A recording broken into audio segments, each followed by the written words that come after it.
डोकेदुखी, गुडघे सुजणे, कंबर पाठ मान दुखणे, मणक्याची चकती सरकणे, झीज होणे, हातापायांना मुंग्या येणे, संधिवात, आमवात, फ्रोझन शोल्डर किंवा पॅरालिसिस या सगळ्या वेदनांवर आता आयुर्वेदिक उपाय. विजयी भव आयुर्वेद. गुडघे व मणक्यांच्या विकारावर विशेष आयुर्वेदिक उपचार केंद्र. नेवरी, तालुका कडेगाव, जिल्हा सांगली. पुणे त्रिमूर्ती चौक, धनकवडी. मुंबई दादर पश्चिम. आजच संपर्क करा.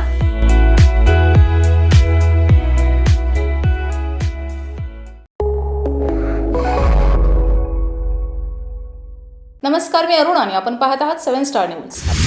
हिंदू मुस्लिम ऐक्याचं प्रतीक म्हणून जगभर प्रसिद्ध असलेल्या कडेगाव शहराच्या चौफेर विकासासाठी विविध विकास कामांसाठी दिलेला प्रस्ताव मंजूर करून विकास कामांसाठी तात्काळ निधी उपलब्ध करून द्यावा अशी मागणी कडेगाव नगरपंचायतीचे माजी विरोधी पक्षनेते उदयकुमार देशमुख यांनी मुख्यमंत्री देवेंद्र फडणवीस यांच्याकडे निवेदनाद्वारे दिली आहे. यावेळी माजी नगरसेवक उदयकुमार देशमुख यांनी मुंबई मंत्रालय या ठिकाणी मुख्यमंत्री देवेंद्र फडणवीस यांची माजी आमदार पृथ्वीराज देशमुख यांच्या समवेत भेट घेतली.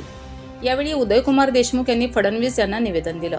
सातारा सांगली विधान परिषद निवडणुकीच्या पार्श्वभूमीवर देशमुख यांची भेट महत्त्वपूर्ण ठरली आहे. या भेटीत देशमुख यांनी मुख्यमंत्र्यांशी शहराच्या विविध प्रश्नावर प्राथमिक चर्चा केली आहे. शहरातील रस्ते, पाणीपुरवठा, कचरा विलगीकरण व शहराच्या पायाभूत सुविधांसाठी आवश्यक असलेल्या निधीबाबत मुख्यमंत्र्यांचे त्यांनी लक्ष वेधलं.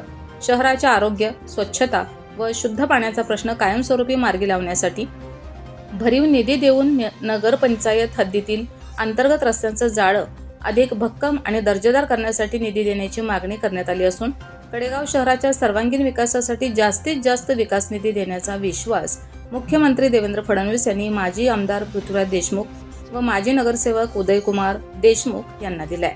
Bureau report 7 star news.